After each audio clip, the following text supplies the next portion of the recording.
Thank you so much for attending.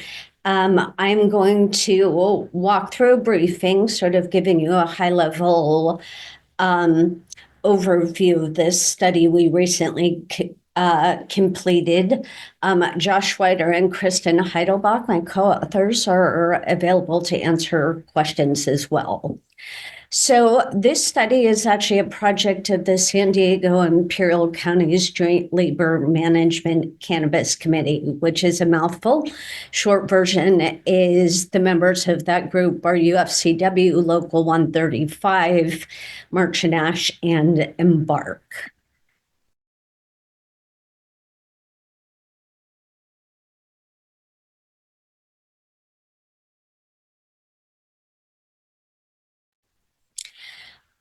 Am I unmuted? Yeah, you are now. Okay, good. The genesis of this study was as follows. We've been watching the hemp industry emerge, and really it's basically exploded into a marketplace of highly intoxicating products. And the head scratcher for us is hemp is actually a really inefficient plant from which to make naturally psychoactive products. So, for example, if you look at the Delta 9 content and the Delta 8 THC content, if I'm going to extract or source Delta 9 THC from hemp rather than cannabis, I'm going to need about 50 times more biomass, which means 50 times more acreage, 50 times more labor, 50 times more water, et cetera, et cetera. And the picture for Delta 8 is even more shocking because there's less natural Delta 8 THC in hemp than there is Delta 9. So if you run the math for that, if I'm using naturally extracted Delta 8 from hemp, it's going to take me about 19 pounds of biomass to make a single 2-gram cartridge. So that begged the question of what's actually in hemp products, and that is what we set about to find out. So the study examined the composition and potency of hemp products in California. We focused on identifying chemically synthesized cannabinoids, and our goal was to detect the compound, measure the potency, and determine whether the products comply with the legal definition of hemp. We also explore a bit the potential health risks of those synthetics. So we bought and tested 104 products representing about 68 brands. We did some research to try to capture the brands that had the most extensive distribution in California. And then we focused on the product categories of vapes and gummies, because those are popular and representative of the market. So to level set, just want to make sure that we all have a shared definition of what a chemically synthesized cannabinoid is for the purposes of our study. And generally, they're defined as compounds made through chemical processes rather than naturally extracted from the plant. So that includes synthetic Delta 8. It includes synthetic chemically synthesized Delta 9 THC, as well as THCP, THCO, HHC, and others. Generally speaking, these compounds are designed to mimic the effects of Delta 9 THC, but they're often structurally modified to amplify the intoxicating effects. So the best example of that, of course, is THCP, which is estimated to be over 30 times stronger than Delta 9 THC. And with those modifications that are basically creating novel compounds, there are amplified health risks. And at times, these compounds start to look a lot more like spice, the synthetic street drug, than they do look like natural cannabis. So also to level set, Assembly Bill 45, which Assembly Member Aguiar Curry put forth in 2021, in which was passed, is really clear on this point. It plainly states, quote, industrial hemp does not include cannabinoids produced through chemical synthesis. So moving on to the key findings, setting aside for a moment the question of whether the Delta 9, Delta 8 THC are synthetic or natural, we did first take a look at, do these products meet the federal and state definition of hemp simply based on their THC content? And the answer was over half of the products failed to meet the federal hemp standard, which includes Delta 9 THC. The California state standard also includes Delta 8, and 88% of products failed to meet California's hemp standards. So moving on to the heart of the study, which was prevalence of synthetics, we found that 95% of the products tested contained synthesized cannabinoids. That included 97% of vapes and 90% of gummies. And as to the compounds that we found, there were 5 major ones. Delta 8 THC was found in 86% of products, Delta 9 in 84%. Half of products had THCP, which is that uber strong synthetic I mentioned a moment ago. About a third had HHC and about 6% had THCO. The next thing we looked at was the actual potency of so-called hemp gummies. And what we found is that many of the hemp gummy products had significantly higher THC levels than are permitted in the regulated California cannabis market.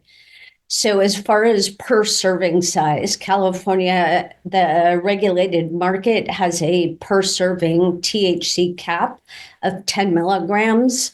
And a per package pack of 100 milligrams.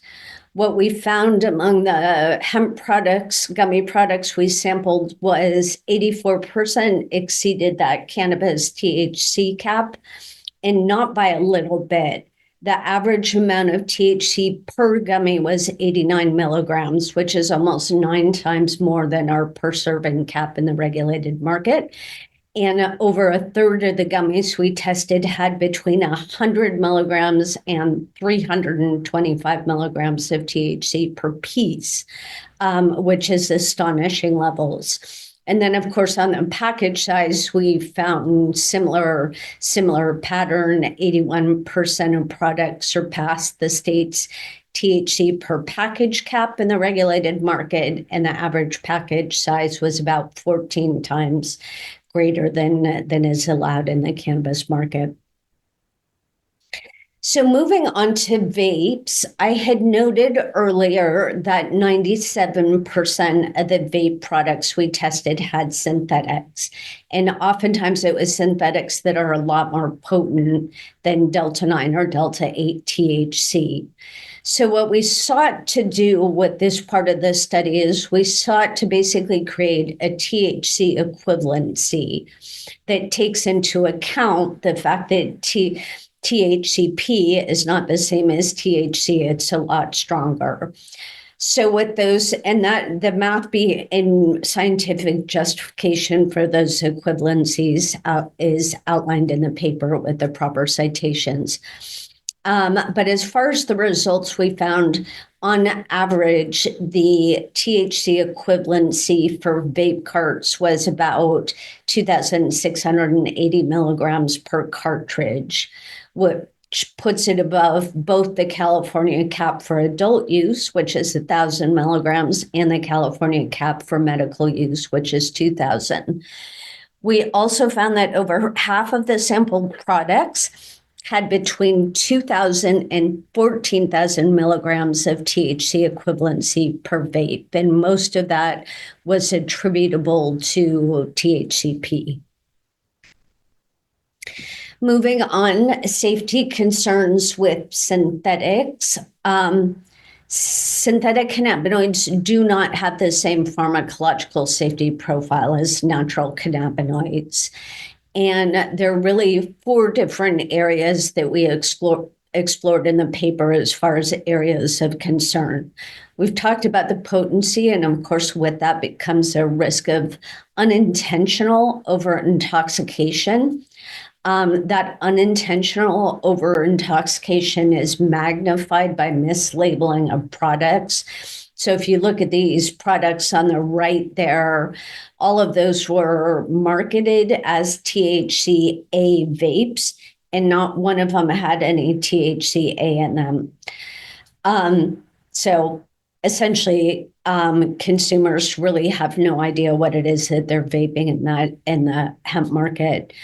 The other issue with synthetics is what's referred to in the scientific literature as efficacy, which is different than potency.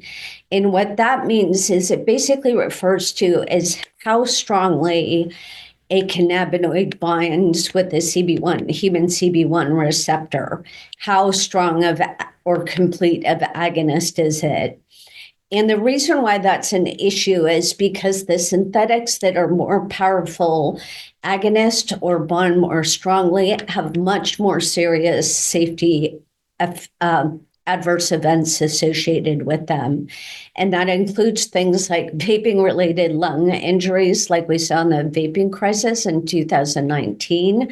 It includes stroke, seizures, heart attacks, and increased risk of psychosis. They're additionally believed to have a heightened addiction potential. And then the last safety issue I would bring up, and it particularly pertains to Delta 8 and Delta 9 THC. So oftentimes people think Delta 9 THC, it's the same thing you find in cannabis. It must have the same safety profile. And Josh can speak to this better than I can. But what happens in that process of chemically manufacturing compounds like Delta 8 THC is the process throws off a number of unknown isomers that are not found in nature. It throws off byproducts and impurities, not to mention the fact that the corrosive solvents and heavy metals that are used in that process are often found in the end product. The last safety issue I wanted to mention is this. There is an emerging trend in the so-called hemp market to add additional psychoactive compounds that have nothing to do with hemp or cannabis to products that are being sold under the guise of hemp. So that includes hallucinogenic mushrooms or hallucinogenic mushrooms compounds, sometimes in a synthetic format. And it also includes things like kratom. Obviously, these additives are marketed to enhance the intoxicating effect of the product. It's worth noting that the California cannabis regulations prohibit the addition of non-cannabinoid additives that increase potency or addictive potential, but nonetheless, these are emerging in the so-called hemp market. The last finding that I wanted to get to before I close, this was an incidental finding of the study. It wasn't something we were looking for. But what we did notice was essentially widespread tax evasion.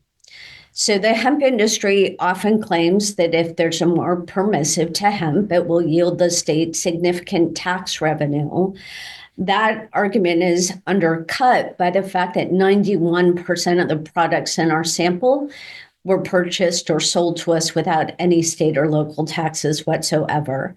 And obviously, none of the vendors were collecting or remitting a state cannabis tax, even when they were selling cannabis.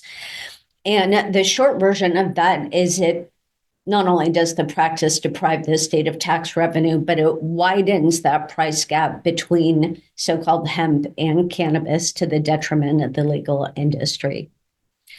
So to close out, the big issue for us is the regulated cannabis market was, and it has its flaws, but it was architected in accordance with Prop 64 and the voter mandate to provide accountability and transparency into the entire supply chain. So there are checks and balances in place to track inputs, outputs, tax collections, lab testing, et cetera, et cetera. And none of these transparency or accountability mechanisms exist in the hemp industry, which is why, from our standpoint, the bifurcation of the industry based on the cannabinoid industries, based on whether a vendor claims to source their materials from hemp or cannabis, is a failure. And it's sort of a false dichotomy. From our standpoint, the more relevant bifurcation is this an intoxicating product or is it not an intoxicating product? And if it has THC, it belongs in the regulated cannabis market. And given that I know a lot of cultivators have been engaged in this issue, I would again come back to the point I made at the top of the presentation, which is all things being equal, it is much more cost effective, not to mention environmentally sound, to extract these compounds from cannabis rather than hemp. And lastly, I would just end with enforcement is essential because every single one of these products that we tested, we bought after the emergency regulations kicked into effect, and none of it was legal.